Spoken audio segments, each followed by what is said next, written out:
Racing isn't easy, but experiencing it is. iRacing puts you in the driver's seat with the industry's leading sim racing game. Drive on laser scan replicas of the greatest racing circuits from around the world. Go head-to-head against other drivers chosen by skill-based matchmaking to ensure competitive racing at every level. Compete across all your favorite series. In officially licensed cars, engineered to deliver the most accurate driving experience possible.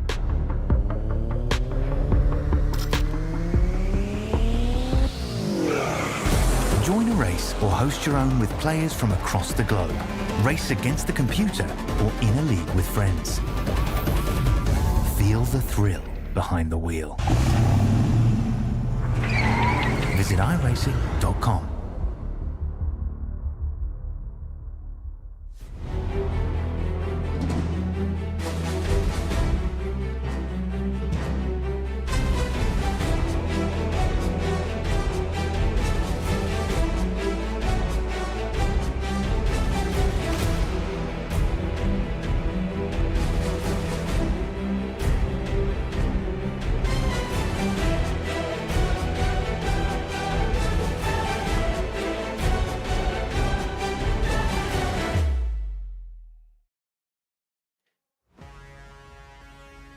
Welcome in, everybody, for race number 3. This week, we're going even more nostalgic as we go back to the classic 2008 configuration of what is now almost a super speedway.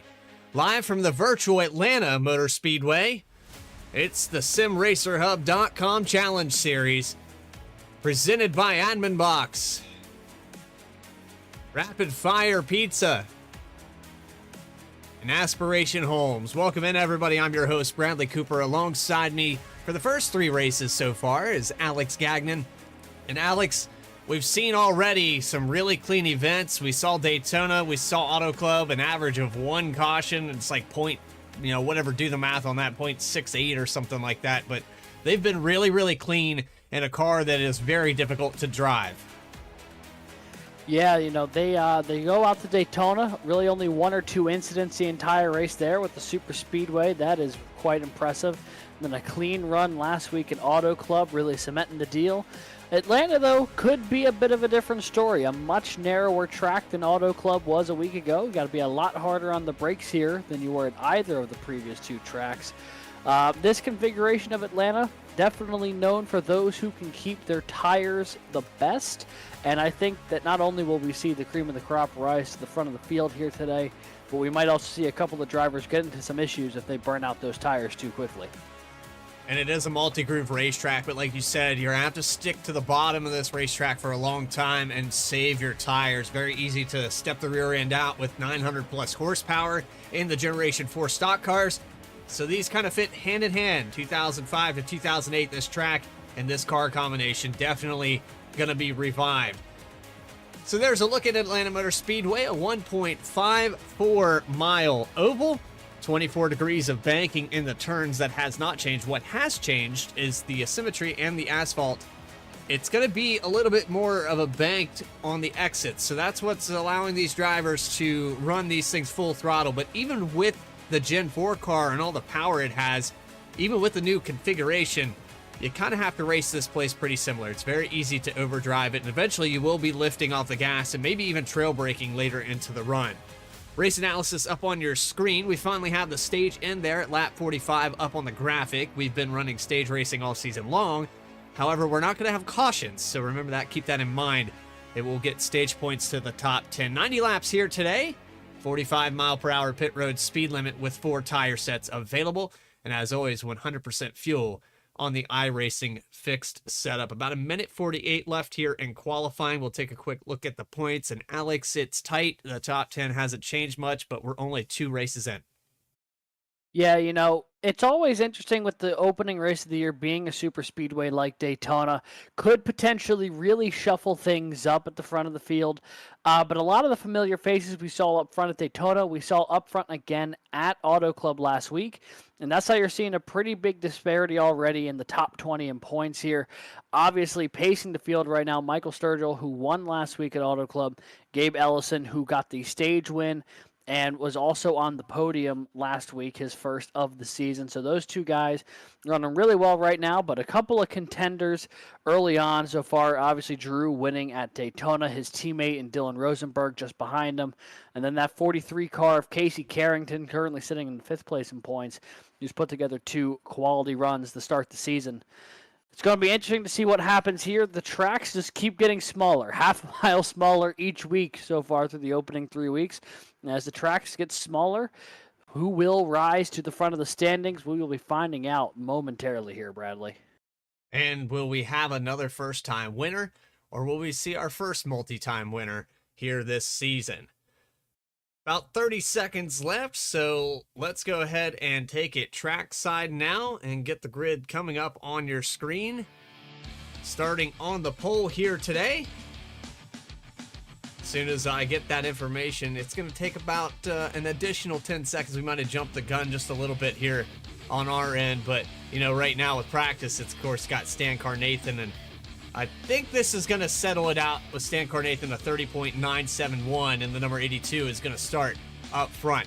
Casey Carrington's going to start on the outside with a 30.038, so almost a full tenth behind there.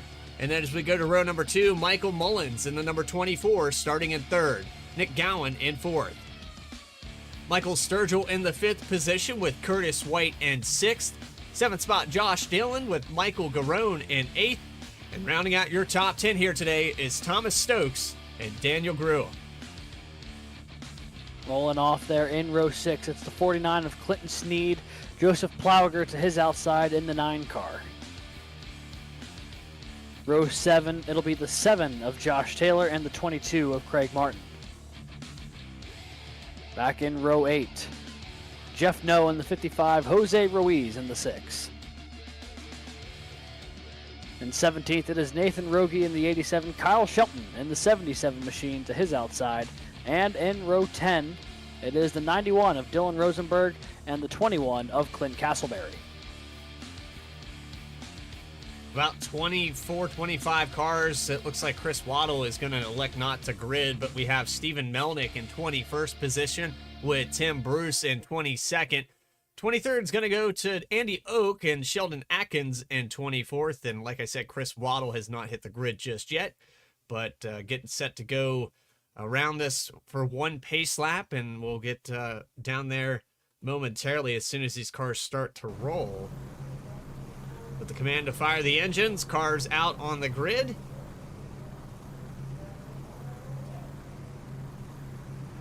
And while we get ready to go, I think this is a good opportunity. Alex, pick anyone you want, and I'm along for the ride. Alrighty.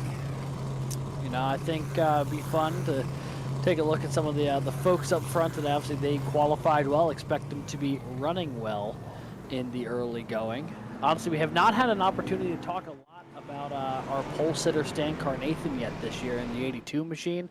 Honestly, he might be a fun pick here, at least in the opening going, to see what the speed they brought to Atlanta here today after, you know, some decent but not great finishes to start the year.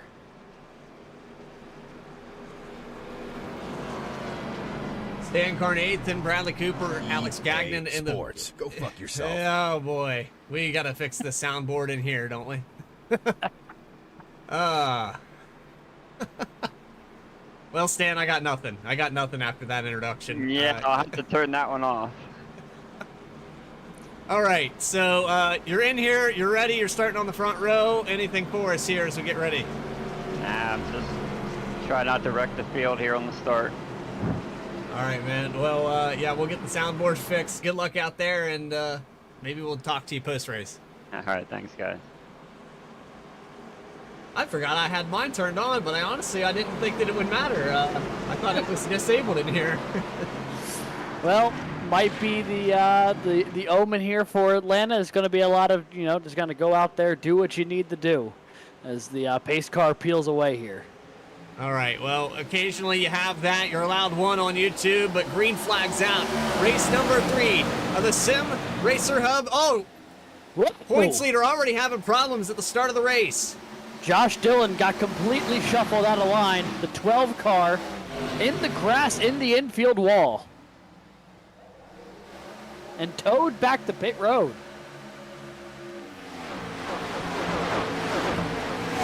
Josh Dillon came in at 6th in points. He's already going to be a lap down after contact before they even hit the first corner. Let's see if we can dial that up on an instant replay. I'm sure it's somewhere around here. So let's just take you back a full 60 seconds. We're going to get this start. And this is the 12 of Josh Dillon. As soon as they hit the loud pedal, it looked like the 3 or the 12, somebody hit somebody after the quad oval. Oh, there's a checkup right there in front of the 3 of Sturgill that created that situation. Yeah, it started with the 24, I think, getting a better launch than the 82, having nowhere to go with it, falling back, bottling up the 3, and then it just kind of cycled all the way back into the 12. And he ends up into the inside wall here on the opening lap. But up front, you know, Casey Carrington is pulled away from the rest of the field, but look at what's happening for second. Well, and Stan Carnathan, who we just talked to there in the pre-race, and I forget the guy's name that does the EA Sports documentary, but I think the rear tires agreed. Yeah, it certainly may have. So Carnathan has rallied his way back up to second here. Mullins settling into third. Mullins was having a great run going last week at Auto Club before a little bit of issues on pit road cost him what could have been a podium finish. So he's going to try and bounce back from that, but obviously a little bit of wall contact in the early going. Not ideal for the Delta 24 machine. Yeah, it was several different drivers. I believe the 63 had a spin there on pit road as well. It kind of allowed Michael Sturgill to just run away with that race. Nobody really had anything for him after that point. I believe the 27 worked some strategy to take the lead there briefly, but all in all, by the end of that thing, it was just, Michael Sturgill pulling away by well over 2.5, 3 seconds. Garrettson's getting reeled back in here on lap number 6, though, as they come across the stripe through the quad, and the 82 of Stan Carnathan is slowly creeping back up as they finally settle down from second back to the 5th spot. But here back in 8th, we still have side by side. It's Nick Gowan in the 105, labeled as the 5 on the racetrack. And Steve Gowan has the driver cam here today, so we'll go ahead and ride on board with him. Started 4th, he's already kind of on the recovery after falling back to 9th, 10th position, but as the 91 there to the inside of Dylan Rosenberg. It's been, wow, it's getting split 3 wide there out of the exit of 2. That's not a place you want to be. It is really not. It was a great qualifying effort there for Gowan in his first appearance in the series so far this year, but not the early going that he's wanted. Falling out of the top 10 here. I tell you, someone who is on the move in the positive direction, though, that 22 of Craig Martin, already up to 7th. He started back in row 6 or 7. So he is slowly but surely working his way through this field, up 7 spots already in the opening 7 laps. I will say that paint scheme is very unique. I'm not entirely sure what it even is, to be honest. I'd be afraid to ask. I think it'd eat me. But it's also got Julio's Thongs for Men as its sponsor. So do with that what you will. At the rate we're going here, this might just become the Vspeed After Dark broadcast. At the rate we're going here.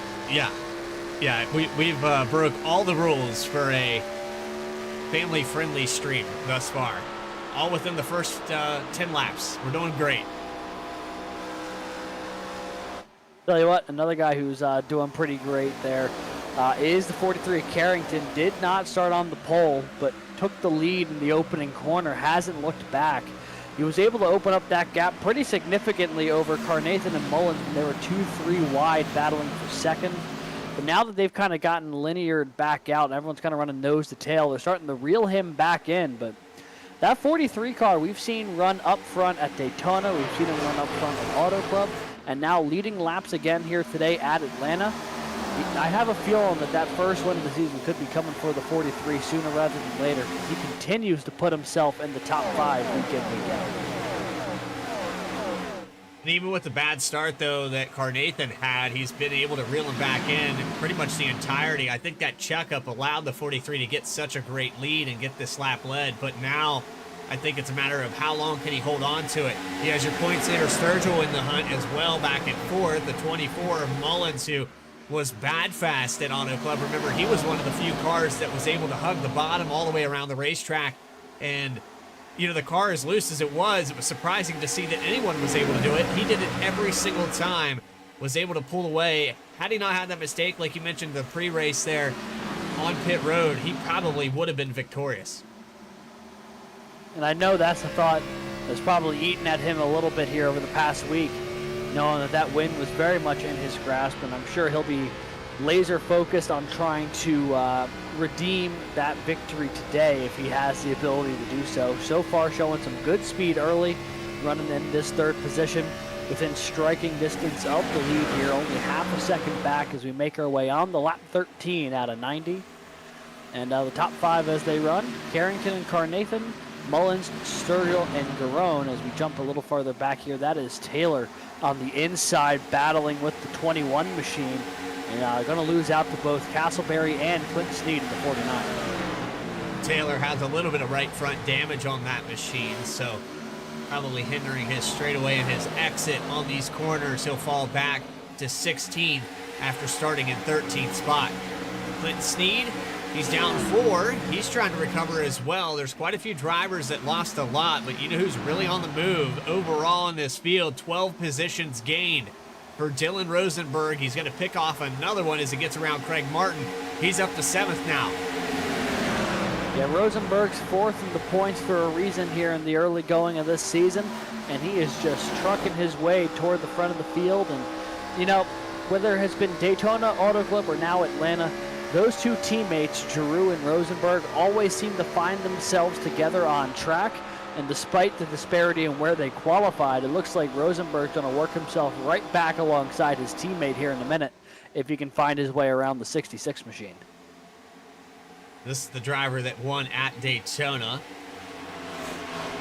Was not able to get the lead, though. How demoralizing is it that you win a race, week number 1, and you still didn't get enough points to lead the point standings for at least 1 week?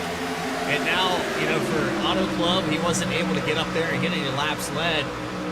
He did have a good finish, but it was overshadowed by Sturgill's victory. So even then, with back-to-back good weeks, Sturgill just a little bit better, and that's been able to maintain as Daniel Giroux actually fell back to 3rd. Car a little wiggly loose back here. That's the 9. It looks like problems for the car in front of the 11 of Thomas Stokes also got loose.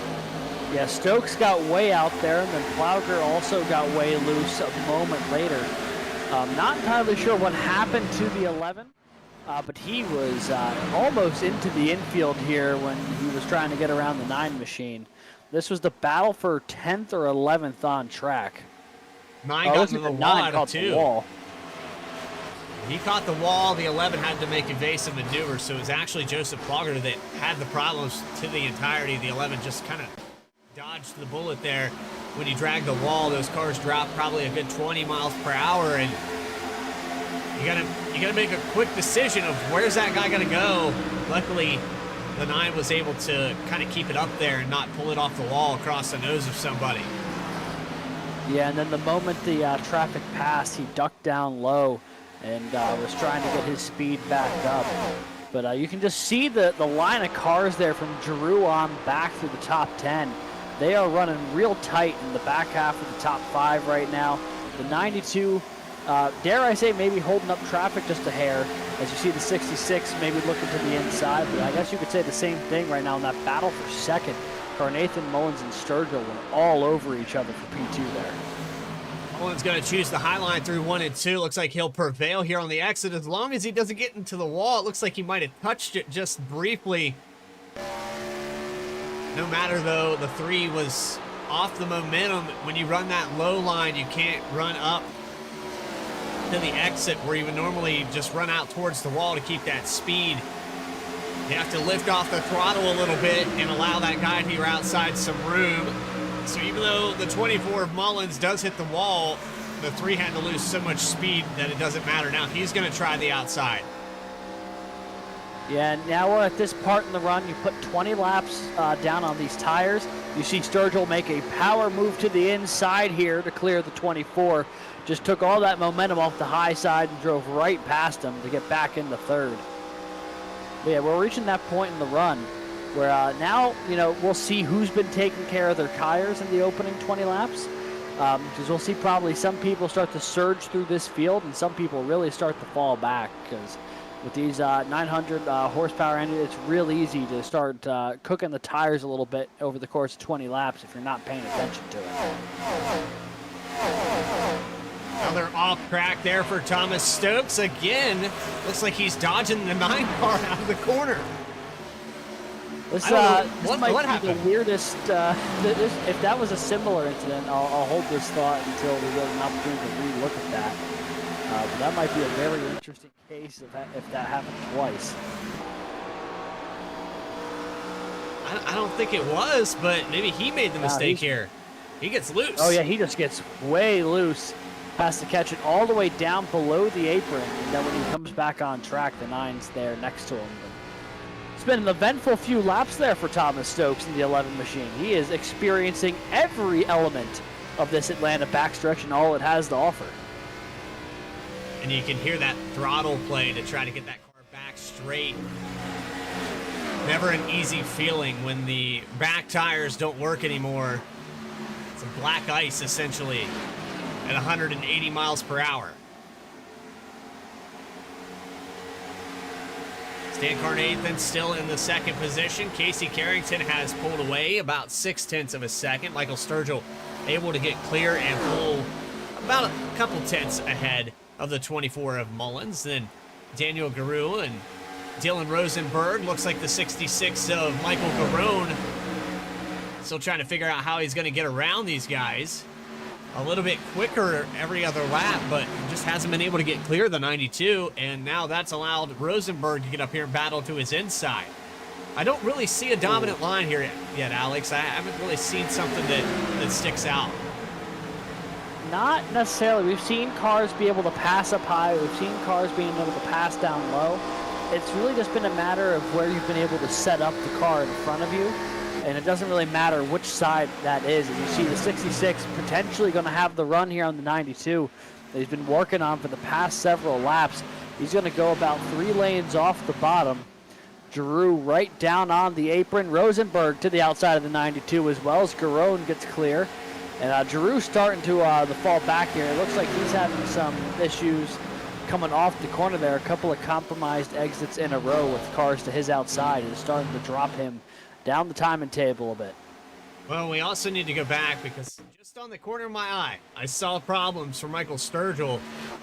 He lost a ton of ground here to Stan Carnathan, about 0.4. Now he gets really loose off the exit of turn 2. I think he drifted all the way to the outside wall. Yeah. You could tell that he kept a good bit of throttle in it to try and keep that car from having to get out of the gas too much, but he experienced the entire slide up the track. Yeah, he chased it all the way to the wall. That's pretty brave. Certainly is, especially when you got a car like the 24 of Mullins directly behind you. Now, it's not like he was in a void and can just try and do that with no other cars around him. I mean, the 24 is not giving him a ton of room either. So, an ambitious save there from the 3. It all works out, though, and he continues running into the 3. As we make our way toward lap 28 at the stripe. Car up in the wall just ahead of them. Not sure who that was. I don't know if it was Stan Carnathan or, yeah, I think he clipped the wall through 3 and 4 because now it's less than 0.3 of a second gap between second and third. So I think he had problems through that corner, and we're going to continue to see this line, it looks like, move towards the outside wall where the tires are just they're not favoring that bottom. Unless you have clean air. 43, I mean, he's making it work right now. And this might be kind of what we saw at Auto Club with the 24 Mullins, that if you can run the bottom, if you're comfortable and confident down there, you can easily pull away. Yeah, and, you know, it has helped that he has survived the initial surge from the 82, the 3, and the 24. They had gotten within 0.2 of a second of him, but now have fallen back a bit. And now when you lead by a second here at this point, when everyone's tires are starting to go away, it gives you a little bit of playing room to really take it easy on your tires if you want to, without giving up too much time to the cars behind you, because you have a lot of time to give. And then that tire advantage that you can gain will just continue to amplify over the course of the run. So right now, the 43 of Carrington in a really good position here in the early going. Carnathan, though, I mean, I've been really impressed with the 82 so far today. You know, he started on the pole, fell back just a hair in the opening lap or two, but worked his way back to second, and it has been steady as it goes there for the 82 machine of Stan Carnathan. And then, obviously, Sturgill and Mullins, the fight that almost was at Auto Club last week, as we see both Carnathan and Sturgill coming up pit road. Boy, the 3. That's close.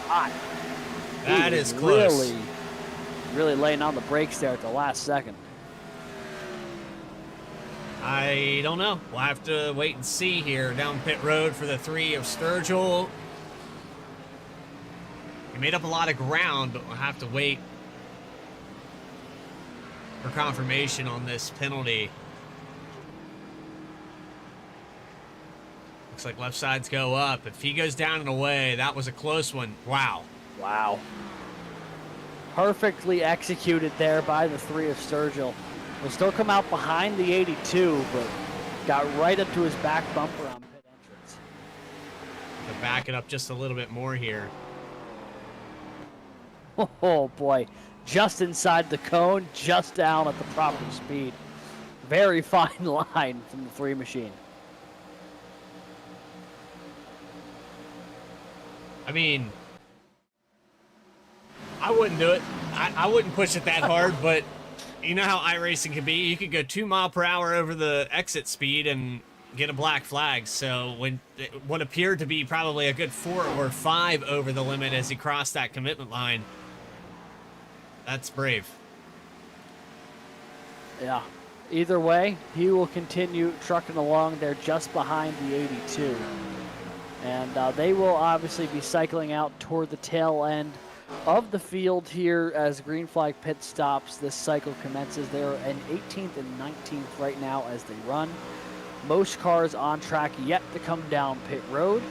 The leader in Carrington, Mullins, has yet to do so, as has third place Garone. We're seeing a couple more cars here in the 77 of Shelton, the 87 of Nathan Rogie also making their stops now, and looks like a lot of drivers are going to try and split this into probably 2 pit stops to the end here, or 2 pit stops total. The 34 laps, that puts the math right there on the edge. Of course, you know, we have that stage at lap 45 and how important those points can be. The 3 of Sturgill proved that at Daytona.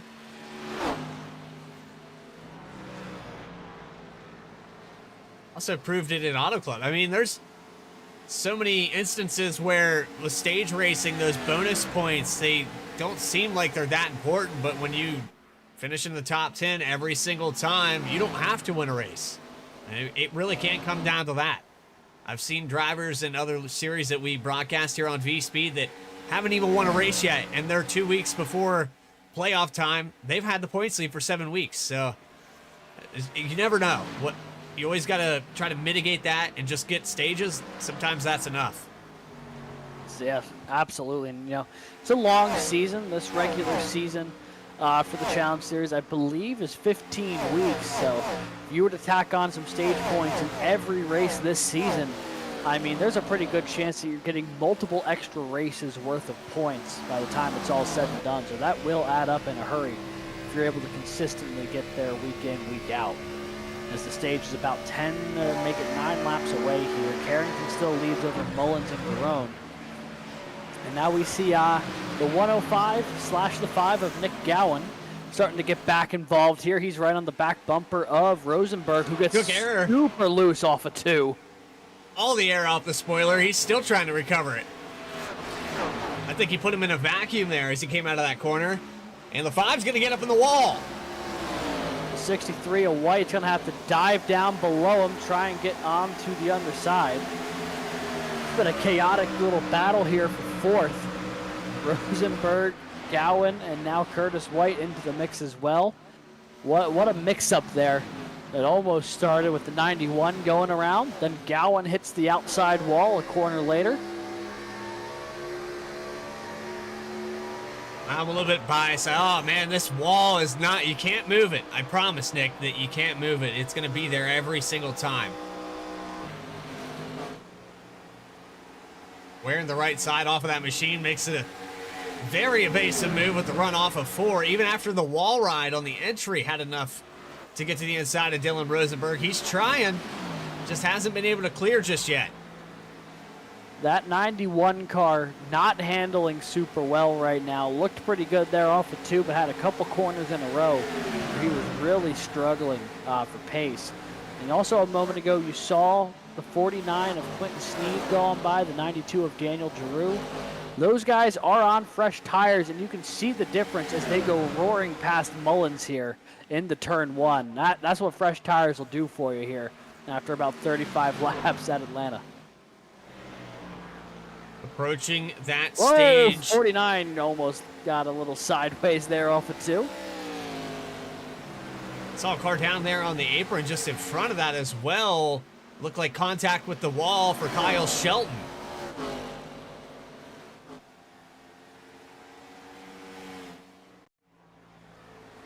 He's coming off pit road. I don't think it happened there. Whatever damage we saw there happened prior to pit stops, but he's still loose. He's still having problems as he comes out of turn 2. That he is, and it's also seeming like he's not fully, the pace seems to be struggling a bit as well right now for this 77 machine. Are around on the back stretch. It's the 81. Into the wall. Sheldon Trying to Atkins get on the back bottom. on track. Are they going to throw the yellow? I'm going to guess maybe not yet, but here comes Nathan and Sturgill. Still nothing.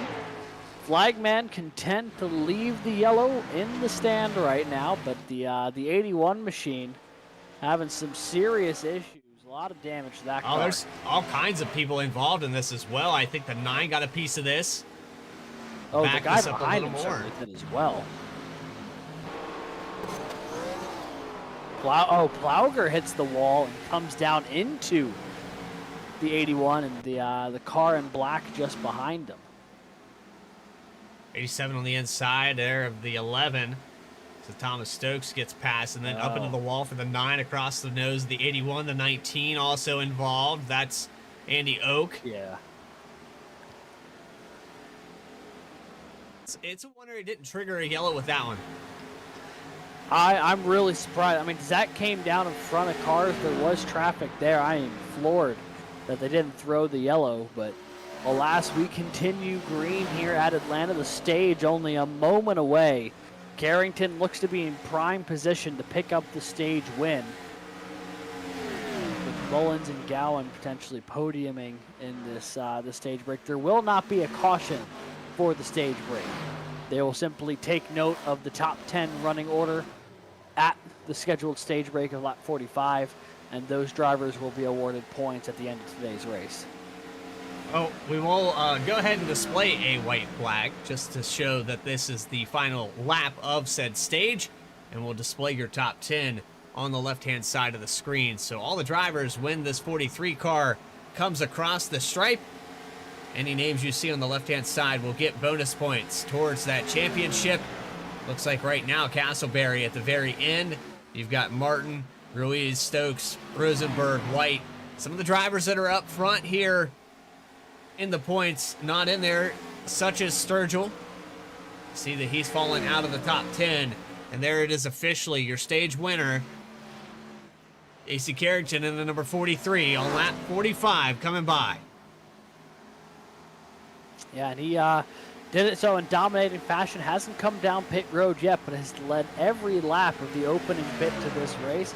It's been a very strong effort for the 43 machine, and got to imagine now that he's got the stage win in the bag, he's going to be thinking about coming down pit road pretty soon. That would be the mark. You were on it. You just spoke it into existence, and Alex Gagnon, one of the best here on Vspeed. He's also Nostradamus, apparently. Pit, I guess so, yeah. The 43 going to need a solid pit stop here.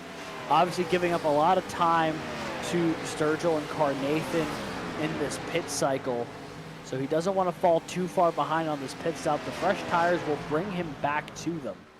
It is simply a matter of how quickly can he reel them in. Here you see Sturgill in the backstretch. So in the 43 car, it looks like on and off pit road rather well. He's going to probably be ahead of Mullins, Sturgill, all of these guys, really. It's a pretty sizable lead. Sturgill up in 5th here. I guess he went by as he was coming down pit road. Sturgill's going to work his way into the top 3 now after these pit stops. Stan Carnathan right behind him. I believe they pitted together. Remember the 3 almost getting into the back of him and almost getting a speeding penalty. So we'll put the ticker back up on the screen. Race recap. Just above that, 2 lead changes, 0 cautions here at Atlanta. It's been an impressive one so far for the Sim Racer Hub Challenge Series. But we're at that point, past the halfway mark. We've completed our stage. Let's turn up the volume a little bit here on Vspeed. And let's get loud, presented by 29 Graphics.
That was our Get Loud segment presented by 29 Graphics. Hopefully you didn't piss off your neighbors with that one. But here we go with Michael Sturgill, Stan Carnathan, Daniel Guru, the top 3. Clinton Sneed has worked his way into the top 5. Lots of gain here for the number 49 machine. 7 spots gained here so far. Yeah, you know, a couple of those Sim Racer Hub machines, like Sturgill and Ellison, currently sitting 1-2 in the standings. The 49 not having a bad start to the year, currently scored tied for 8th in the standings, where you know he'd love to tack on a quality finish here if he can. Currently running in the 5th position, Harrington going on by into P4 on about 15 lap fresher tires than a lot of the cars around him. So while he had a big deficit to make up, you can see he is absolutely just cutting into this deficit here as he goes to fly past the 92. Yeah, it's going to be rather quick work there. If you're Daniel Guru with the 21 laps on this stint, you really don't stand a chance. Yeah, no, that was just going to be a matter of time. And right now for the 92, it's all about trying to maintain, trying to just keep as much tire on it as you can, and let the track position speak for itself here as you play on the defensive versus trying to go out and try and pass people. You've made your bet here in the strategy situation. Now you got to try and play defense and hold on to every spot that you can. Meanwhile, if you're a driver like the 43 of Carrington, it's all full-out attack mode here while trying to be mindful of your tires. But he's got 8 seconds to make up here on Sturgill, and you can just watch that deficit continue to plummet as you see in that corner alone cut out about half a second. Well, and the overall lap times are almost a second and a half. It was a 33.5 for Michael Sturgill, and then Casey Carrington ran a 32.03. That's a huge deficit. Yeah. And if they keep that pace up, it will only be a couple of laps before the 43 gets to the back bumper of Carnathan and subsequently Sturgill. Doesn't help that the 3 is battling some lap traffic right now. That is going to certainly hold him up as he is battling with Jeff Doe right now. The 55 machine running in the 18th position, last car on the lead lap. Working the wheel, look at him snapping it, trying to keep it going straight. You got the Cinnamon Toast Crunch machine, the 411 into the wall. It was Tim Bruce that just had a problem. Sturgill able to avoid that. And it looks like, at least for the time being, he's got the lead, but Stan Carnathan has been keeping him in check within, half a second for the entirety of this stint.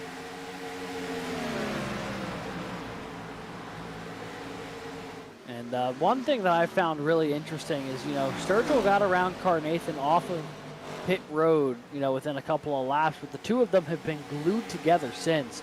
And they've really been glued together all race. I mean, Sturgill was following Carnathan most of that opening stage. And now this time around, it's Carnathan following the 3 machine for the better part of the past 15, 20 laps or so. And it'll be interesting to see if they continue to run this way, if they are planning one more pit stop to try and put fresh tires on this thing for the end of the race, or if they're going to, try and get off cycle of each other. Because right now they're both in position for a quality finish, but is that the race-winning move to do what the other guys do? Clinton Sneed gets passed here by Mullins and Daniel Guru. Now Mullins going to try to get a 2-for-1 down the backstretch and into 3 and 4. He will. He gets back into the top 5, all within half a lap. Casey Carrington better take note. Looks like he's a little bit quicker last time by. Well, I take that back. Actually, Carrington with a 32.6. So it's still looking like at least a full second here for the 43 car. He's got the lead narrowed down to 2.5 seconds, but he's going to split 3 wide with the 411. He knows he's got to go. Melnick. Yeah, not only does he know he's got to go, he knows he's got the machine to get it done right now. Splitting the defense off of 4. No easy feat, especially when everyone's running at a different speed, but he found his way right on through. It looks like we've got some takers on pit road. Daniel Giroux back for his second and final stop. And he'll try and get this thing with some fresh tires to get to the end of this race and hopefully use that tire advantage to try and make up some positions. As Sturgill now coming down pit road. He knew Carrington was closing in and wants to immediately get back into the tire advantage situation. So Stan Carnathan's going to take over the point after starting on the pole. That'll be his first lap led of the day. Can you believe it? I mean, he's run top 3 basically every lap of this race except the middle of the pit cycle.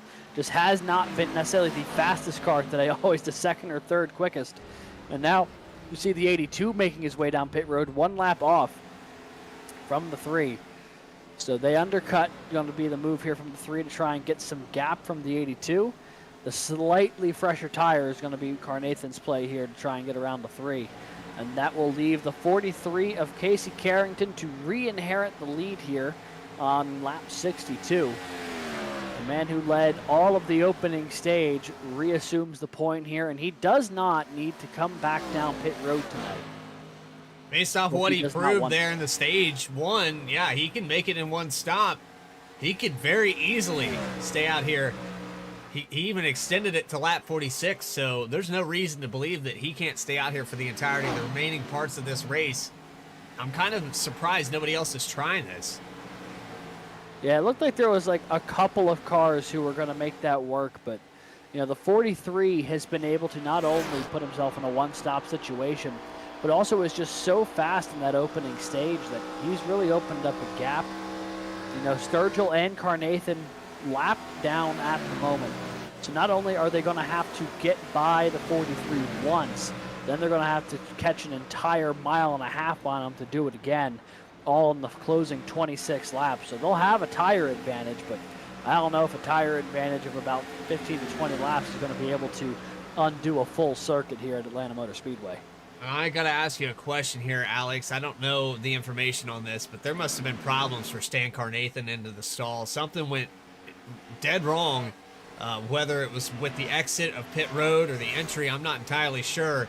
But he lost 9, almost 10 seconds on Michael Sturgill after that pit stop. Yeah, and you know, he did pit 1 lap later, so the undercut could be a slight possibility to argue maybe, I don't know, a second of that tops.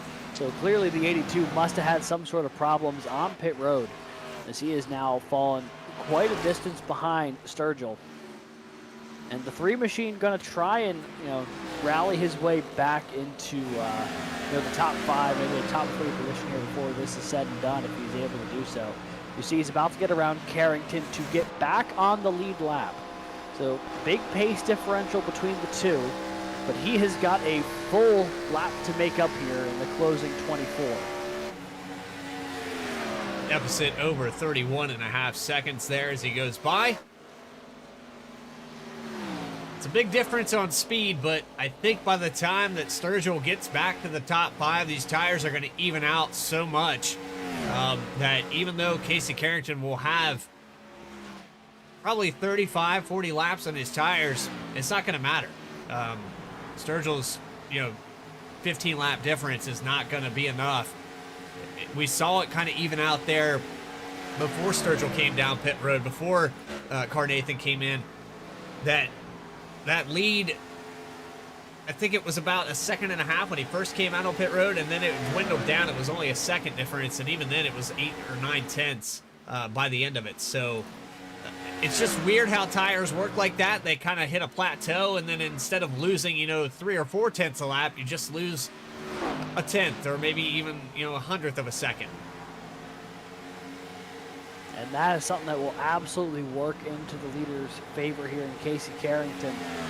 Because as those tires start to balance out, the cars that were running closest to him in that opening stage were the 3 in the 82 machine. And then this man, the 24 of Mullins, who currently sits 7 seconds back. So if the 3 in the 82, even if they had that pace they did in the opening stage here, probably a tall order to get back up to the 43. But, you know, a lot can happen in these last 20, 21 laps or so.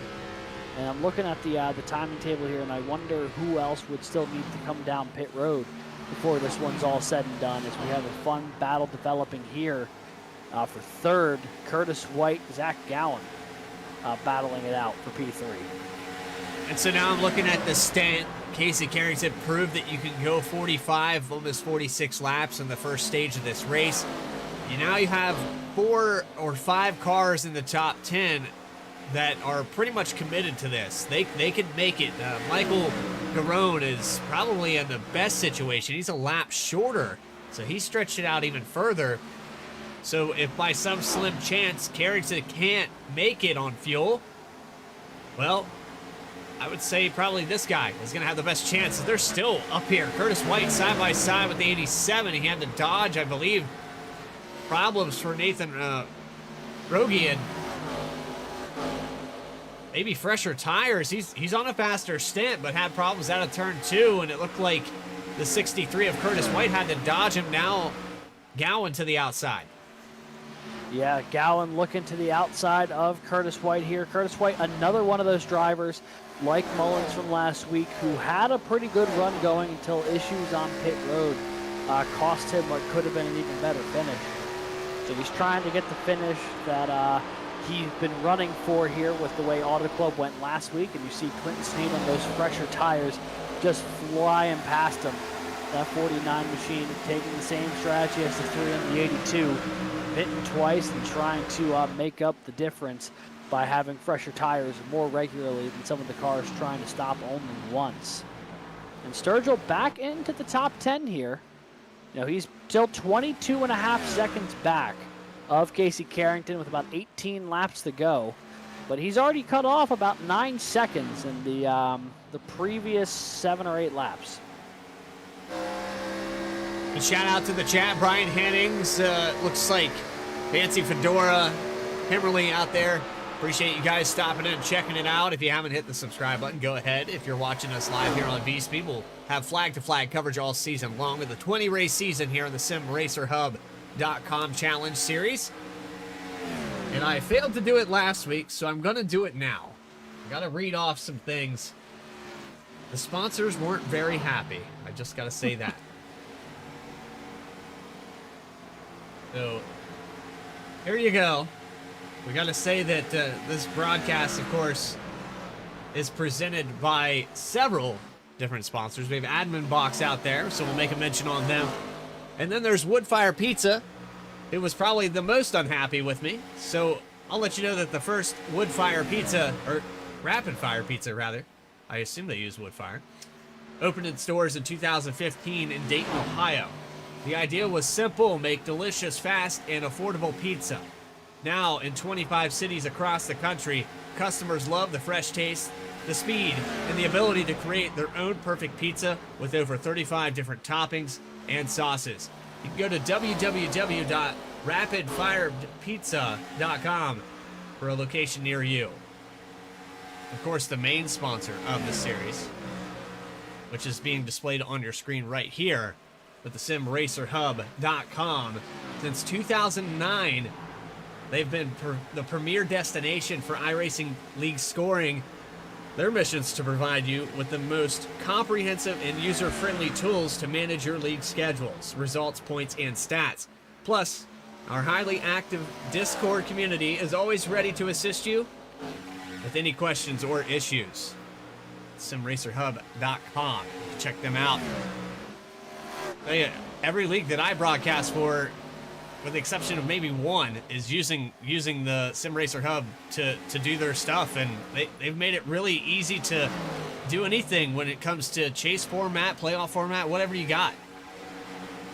Yeah, it's really like a staple tool at this point. Yeah, kind of like the way a trading paints is for some of the paint schemes out there. Sim Racer Hub really is just kind of like a staple of when you're putting together a league.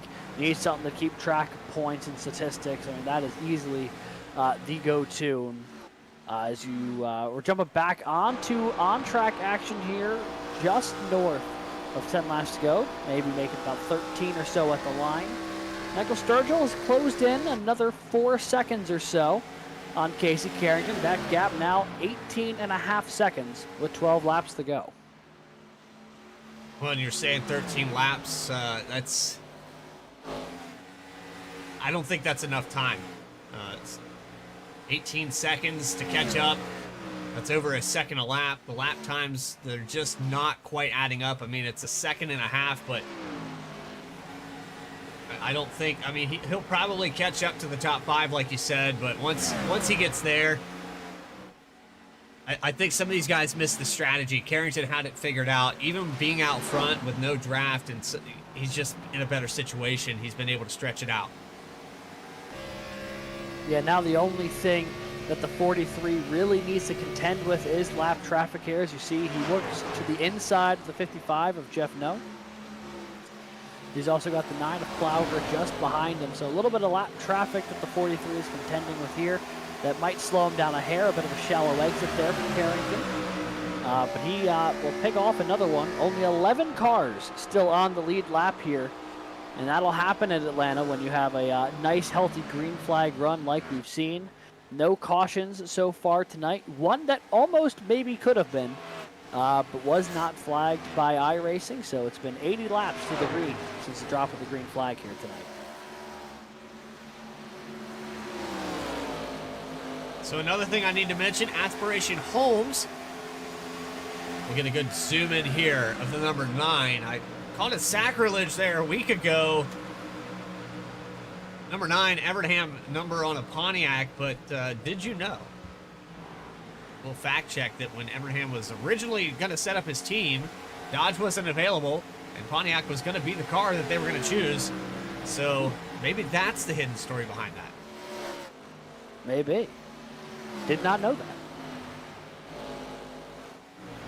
Well, there you have it. Little fun trivia for you. So of all the cars out here on the racetrack right now, it looks like the top 5 pretty much committed with the exception of maybe one car. I'm kind of worried here for this guy. He wasn't able to do it there in the first stage of the race. But Nick Gowan has worked his way up back to 3rd position where he started this race. He was outside the top 10 at one point. And pretty early on. Gowan really struggled in the early going. And rallied his way back into a competitive spot here and finds himself in a podium position. With only a handful of laps to go. But he's sideways. Big slide for Gowan through the quad oval there. Oh, he almost got really accustomed with the flagman as the two of them almost met face to face.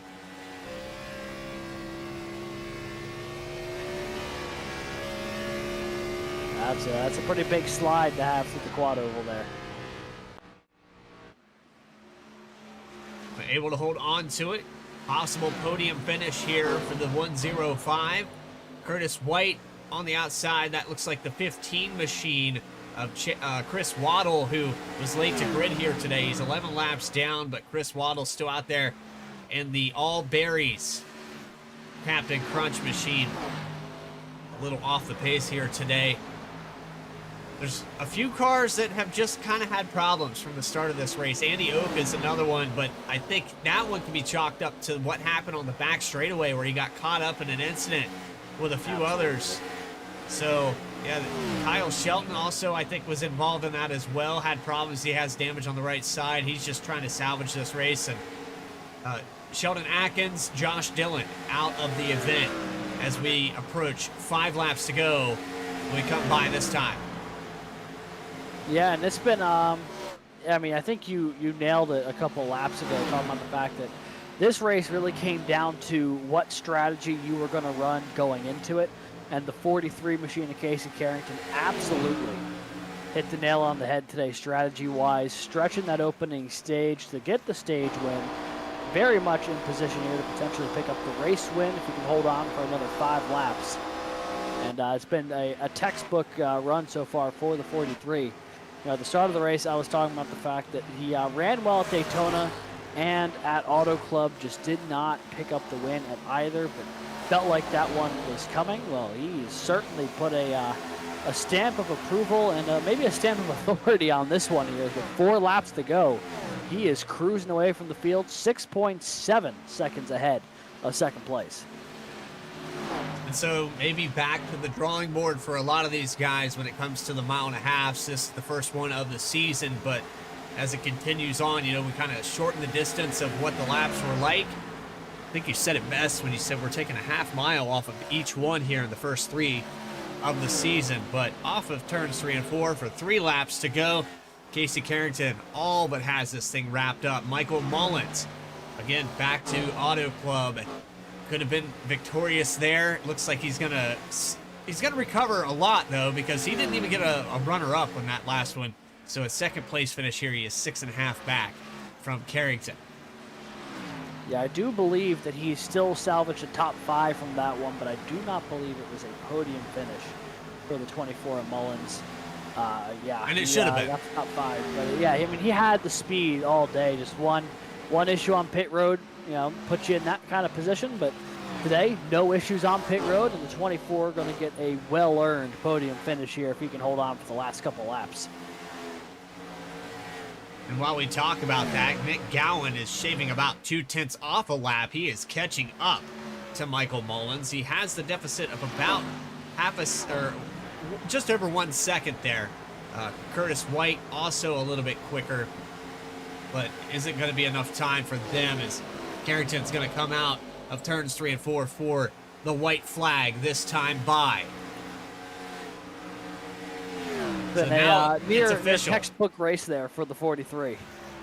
Absolutely amazing race. He's got a 6.5 second lead as they come out of 1 and 2 down the backstretch. The 43, well, he wore it well this week.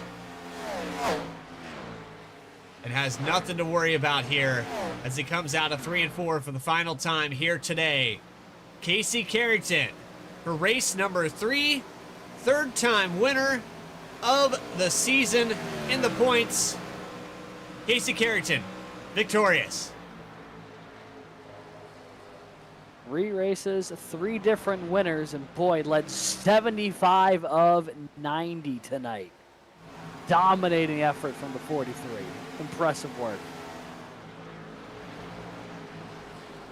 Michael Mullins going to get the second position. Just behind him, within a second, was the 1:05 of Nick Gowan. So the victory lap here. A few drivers letting him know a good job. And already into celebration mode here.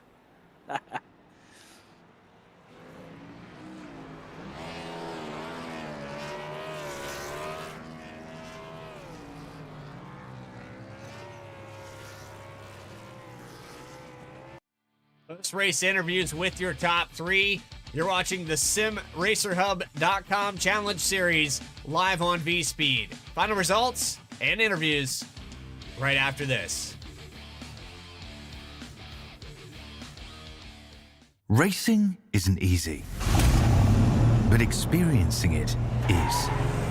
iRacing puts you in the driver's seat with the industry's leading sim racing game. Drive on laser scan replicas of the greatest racing circuits from around the world. Go head-to-head against other drivers chosen by skill-based matchmaking to ensure competitive racing at every level. Compete across all your favorite series. In officially licensed cars, engineered to deliver the most accurate driving experience possible.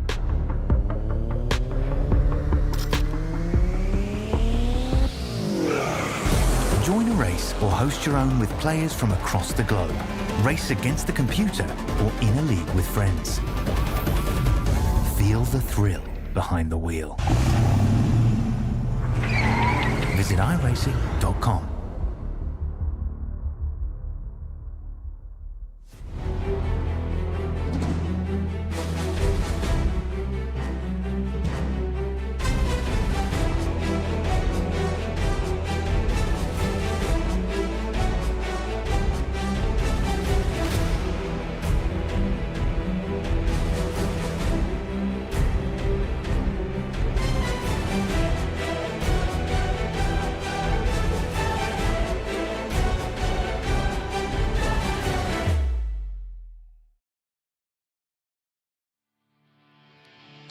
Back here live from the virtual Atlanta Motor Speedway, the virtual 2008 to be exact. The SimRacerHub.com Challenge Series has concluded its 90 laps caution-free here today. Another caution-free event on the mile-and-a-half oval in Georgia. Results up on your screen. It was Casey Carrington who kind of outwitted everybody on the strategy, got pulled out to almost a 7-second lead as he came across the stripe to beat Michael Mullins and Nick Gowan there in the top 3. Curtis White is going to finish in 4th spot with Michael Garone in 5th. Michael Sturgill, a little bit behind on that strategy, worked his way back up to 6th, but your points leader is outside the top 5 for tonight. Dylan Rosenberg just behind him in 7th. Thomas Stokes in 8th. Good recovery there for the 11 after what he got caught up in today. Jose Ruiz in the 9th spot with Craig Martin rounding out your top 10. Got Clinton Sneed there in 11th, exactly where he qualified, but as the last car on the lead lap, kicking off those cars one lap down, Nathan Rogie in the 87, Daniel Giroux in 13th, Jeff No 14th, and Josh Taylor in the 15th position. 16th goes to Plogger, Clint Castleberry 17th, Tim Bruce in 18th, 2 laps down, as was pole sitter Stan Carnathan, who had a lot of pace early, but seemed to run into some issues late. And then Andy Oak, last car in the top 20, finishing 20th. Apologize for missing what happened to the 82. I don't know if he got caught up in something, so we might have to go back and recap that to figure out what happened to Stan Carnathan, because he had came out of pit road. Yeah, he was a little bit behind of Sturgill, but he still looked like he could have got a top 10 day based off where he came out. So I'm not entirely sure on the 82's situation. Looks like the number 77 of Kyle Shelton will be in 21st with Steve Melnick in 22nd. Chris Waddle, who had a lot of issues, 11 laps down here today, in 23rd. And then these 2 cars just below in 24th, 25th, you've got Sheldon Atkins and Josh Dillon. Early exits for them in this event. Well, that brings us down to our post-race, and I'm going to go ahead and find our 3rd place finisher right here. It is Nick Gowan in the number 5 machine, well, the 105. But I tell you what, Nick, it looked like a lot of people here today, they were surprised by the fact that you guys were able to make it to that stage, and you pulled off what, in my opinion, was kind of like a sleeper move. You guys got the top 3 here today by just pitting one time.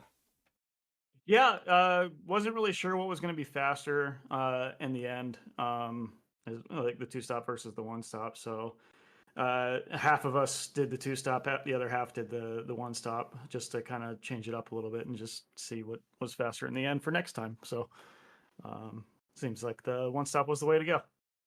Well, this is your premier race. I don't remember saying your name at all at Auto Club or Daytona, but this is your first race here at Sim Racer Hub's Challenge Series, correct? Yeah, I'm subbing in for Mr. Michael York for the night. He asked me this morning if I could fill in for him due to a schedule conflict. So happy to fill in. It was a lot of fun tonight. Well, Nick, I think you made York pretty proud that you got up here into the booth, and I would love to have your camera up there right now. I promise you that I would, but it looks like it's having a little bit of technical issue here on my end for whatever reason.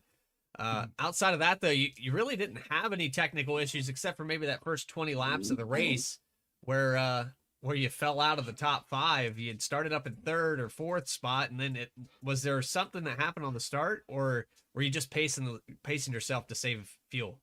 I definitely feel like I was pacing myself. I was more concerned about the tires and the fuel, and I think I was just probably saving a little bit too much because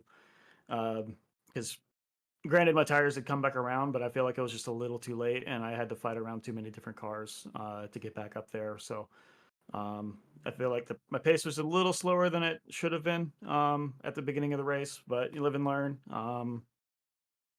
It paid out in the end. I was able to get around a lot of people towards the end of that first stint, and on the second stint too. I mean, I was hoping I could catch Michael, but I think I just burned off the right front, just pushing a little too hard, a little too soon. So had I waited like a lap or two, maybe my right front would have still been there the last three or four laps or so. Got within a second there of Michael Mullins, 3rd place finisher here tonight. Nick Gowan filling in for York. Anybody you'd like to shout out before we let you go? First off, Michael York, this is for you, bud. The rest of the Eon Motorsports team, Stan, Jeff, and Jose rode with us tonight too. So, and everyone watching at home, and thank you guys for doing the broadcast. It's going to be fun to watch this back. Nick Gowan, third place here tonight at Atlanta, and that moves us into our second place finisher. Looks like Michael Mullins going to get another good finish here. But Mullins, I tell you what, man, you had it there at Auto Club. I wanted to talk to you post race, but now we finally do get a chance. You had mistakes on pit road, but this week it was perfect. I mean, just shy of being a perfect race. No, it was certainly much better execution all around. First lap was a little hectic. I forgot who qualified on pole, but that was almost a nightmare at the start. I'd have been hurting if 2 weeks in a row something went wrong like that. But no, I was a little bit more cautious on the pit road this time. I probably gave a couple seconds back, but it worked out in the end. I'm quite okay with the P2 here. Well, and I know that the racing out there was, kind of tight. It was kind of crazy in the first half of the race, but you were able to kind of adapt and overcome, put yourself in a better situation. So the one stop race really seemed to be the way to go. Oh, 100%. I agree.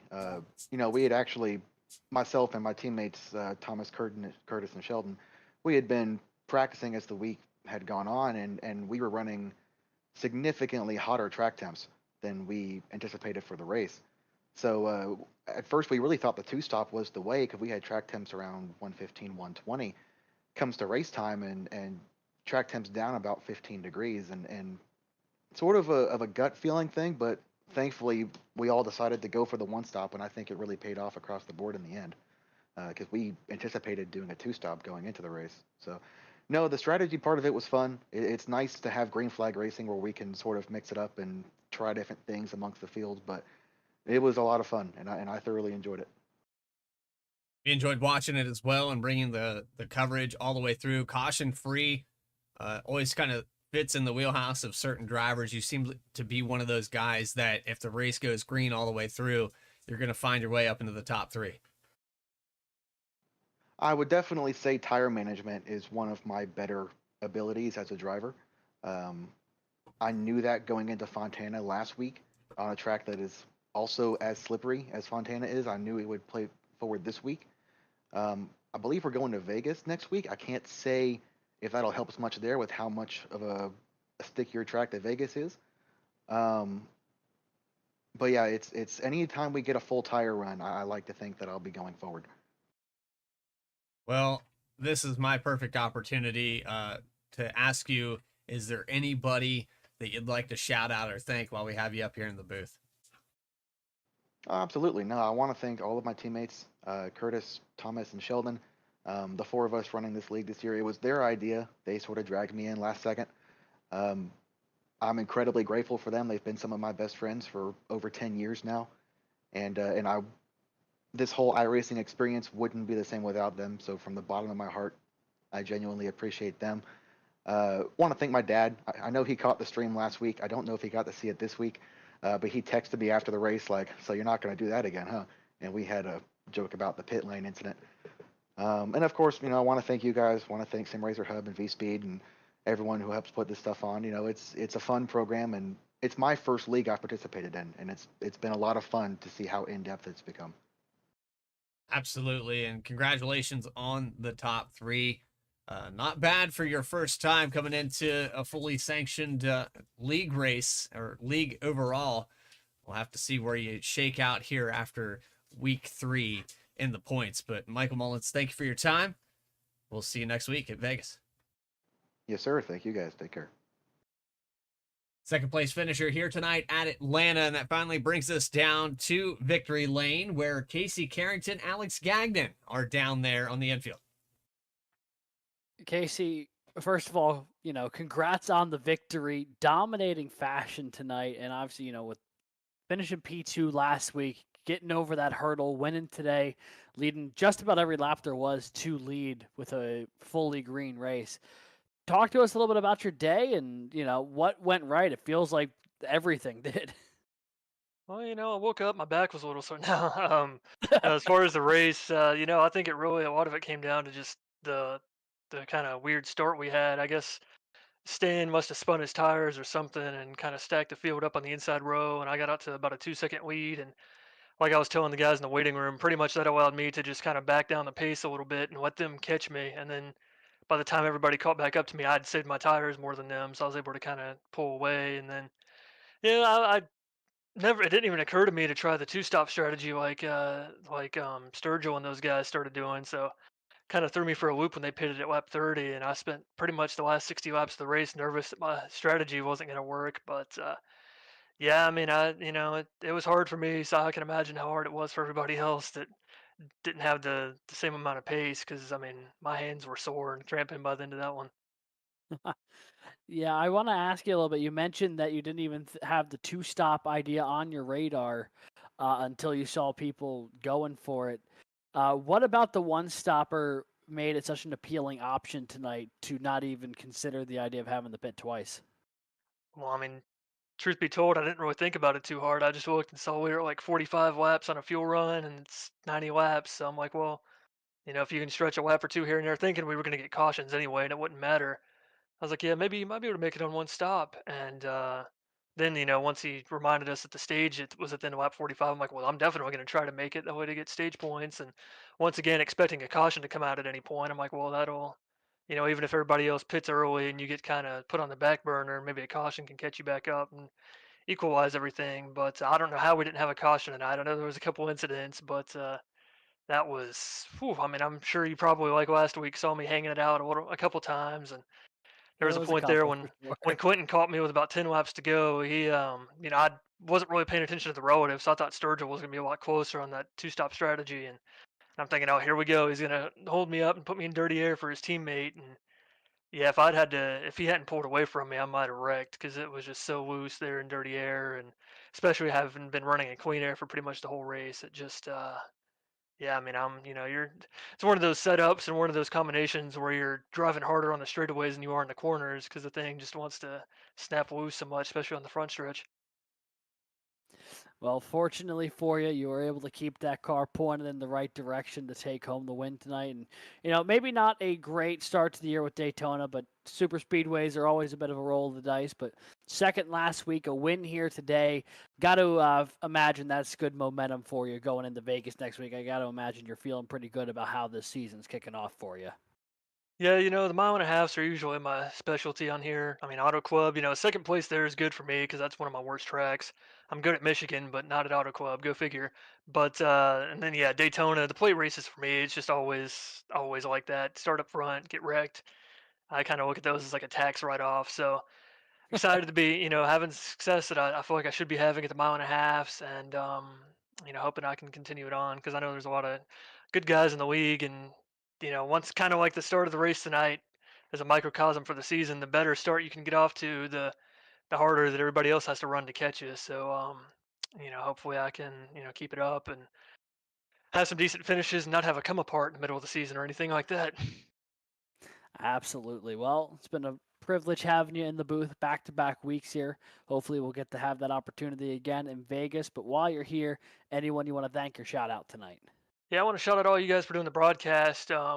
Hope you had fun. I know it can probably sometimes it's fun to have caution-free races, but it can also make it a little harder to figure out kind of how to pace the broadcasting and all that. So hope you guys had fun. Hope everybody that watched had fun. It was a entertaining race from the driver's seat. I don't know how well that translates from outside of the car, but shout out to Quentin for putting on the league and everything with not only this league but also the combined series with my league on Thursday nights, the Sim Racer Hub All American Showdown, and shout out to everybody that came out tonight. Another caution-free race.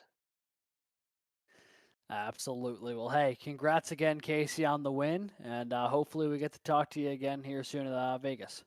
Yeah, hopefully so. Thank you.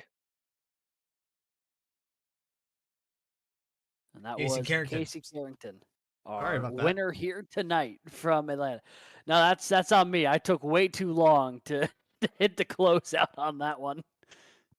Well, Alex, I know that sometimes, like he said, the long green flag races, they kind of messes with your timing. So I'm gonna cut you a break on that one.